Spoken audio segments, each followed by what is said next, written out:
Hey friends, this is Ian Khan here at the Milken Global Conference 2025. I'm here with somebody I've been waiting to talk to. Nicole, I want you to introduce yourself and tell us what you do, and then we'll get into the fun stuff. Hi, well, pleasure to be here with you, Ian. I love that you're the futurist, the future of finance, the future of tech. I manage the fintech program at the Milken Institute, and as you know, we're an economic think tank that's focused on making sure that everyone has an opportunity for a meaningful life.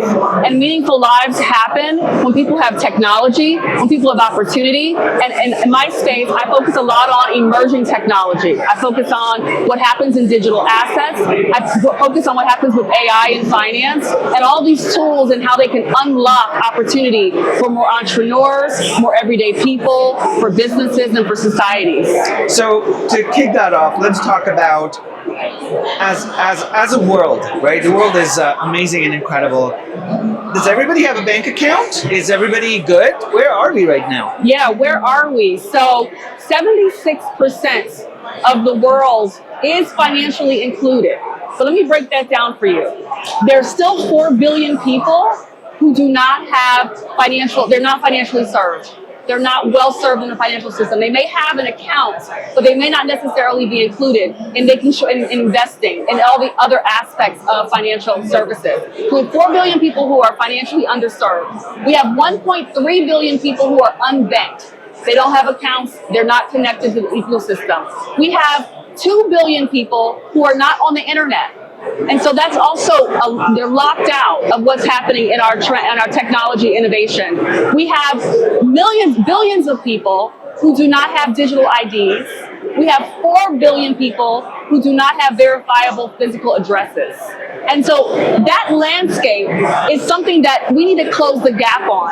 And financial technology from 2010 to 2021 in a 10 plus year span has done a lot, has moved the needle in bringing more people into the financial ecosystem. I believe in 2011, 51% of people were in the financial ecosystem. Now, 76% in 2021. That's the figure out of the World Bank. So we're looking at these figures, and we're looking at what more can be done. What more can fintech do? What more can we do to make sure that we press on these numbers and make sure these gaps of financial inclusion are closed? Of course, and it's such an incredible and deep insight that you just shared. You know, we're in Los Angeles right now, you know, part of the modern world. Yeah. But again, talking about even people in rural America, there's issues. We're not talking about a country far away. Yeah. We're talking about America, and there's many people who do not have bank accounts. They're not financially included. So it's a problem close to home rather than anything else. Absolutely. I mean, when you hear broadband desert, when you hear banking desert, these deserts are also here in the United States. Yep. You know, our history of financial inclusion goes back hundreds of years when Alexander Hamilton created the half penny to bring more people into the ecosystem. And across our generations of making sure that people can have a part of the American dream, there have been groups that have been left out.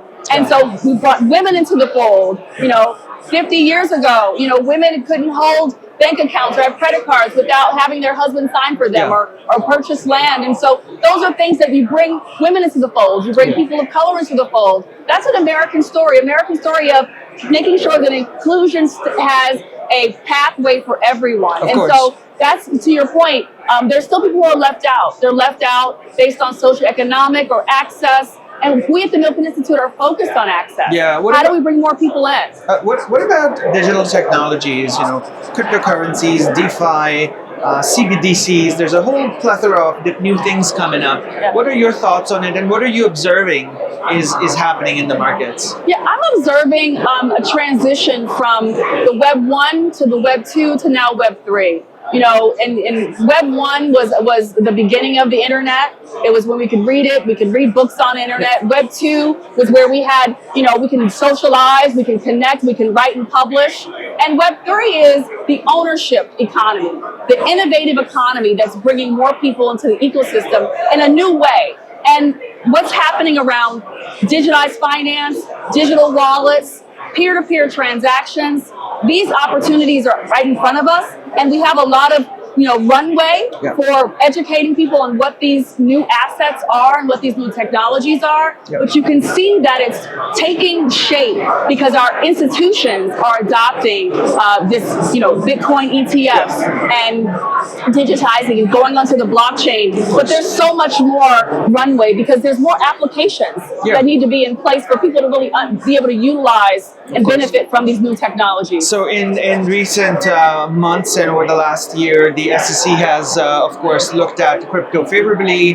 The Bitcoin ETF, as you mentioned. Where are we with respect to adoption of digital payment currencies, that whole world of Bitcoin and so on? As America, where are we right now? Because other countries are doing great things. Some countries are moving fast, some are slow. What about America right now? Well, so here in America, we have deep financial markets, we have entrepreneurship, innovation, we have Silicon Valley and beyond. A lot of innovation that's been happening. We have a lot of institutions that have been invested in the future of money, and we're right here. We have a huge market, and we've been, moving forward. But what has happened over the past few years is there hasn't been a lot of regulatory clarity.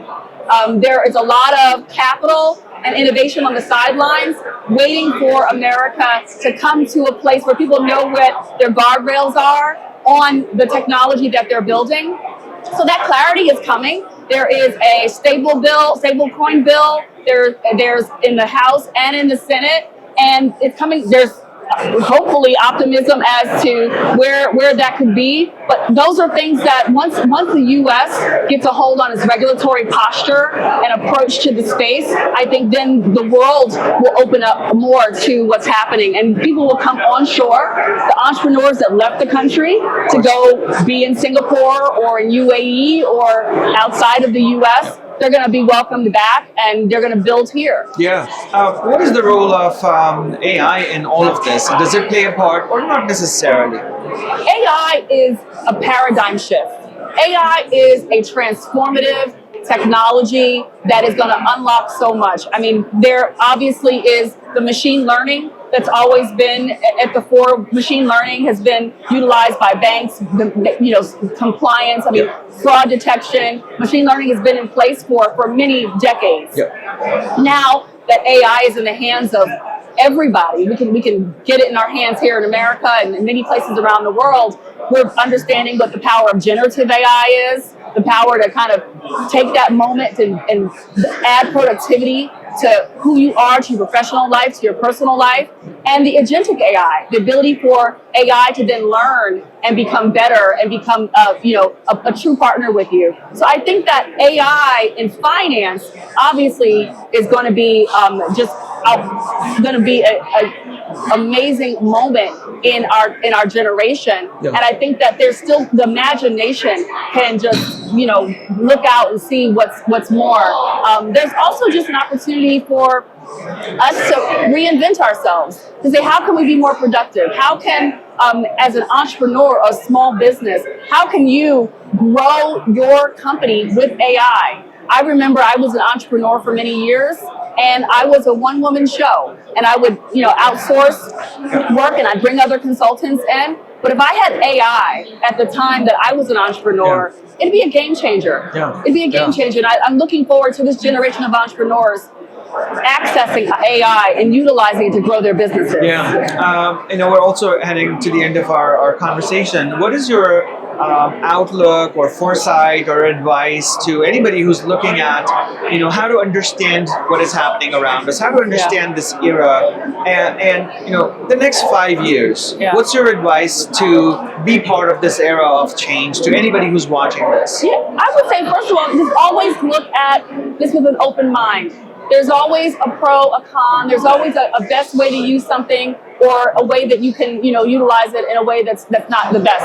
So I think you have to look at the technology as a tool and see how you want to use the tool. I'd also just recommend people to look over the course of their lives and the course of the generations of the lives of the people in their space, and see that we have always grown through change. We've always taken the helm of technology and accessed it. So I think that it's one of those things where the future is here. We can all be time travelers here on this planet. I can travel to ancient times on this right now. I can travel to an ancient moment. I can travel to the future. Everyone doesn't get everything all at once, but AI is a place, is a future place that we're experiencing now. I'd also like to just leave people with the concept of, talk about sovereign AI. Sovereign AI is a country or nation strategy for how they're going to implement AI. I think people should be thinking about their own sovereign AI from their perspective. How are they going to leverage this AI moment for themselves, for their businesses, for their families, for their future, and really dig in and figure out if nations are figuring out their AI strategy, it's up to you to do so too. Why not? Incredible. I love the idea of the personal sovereign AI. But thank you so much, Nicole, for sharing these insights with us, and we really appreciate it. Thank you for having me. You're Great welcome. to talk to you, Ian. Thank you. Appreciate you. Appreciate it.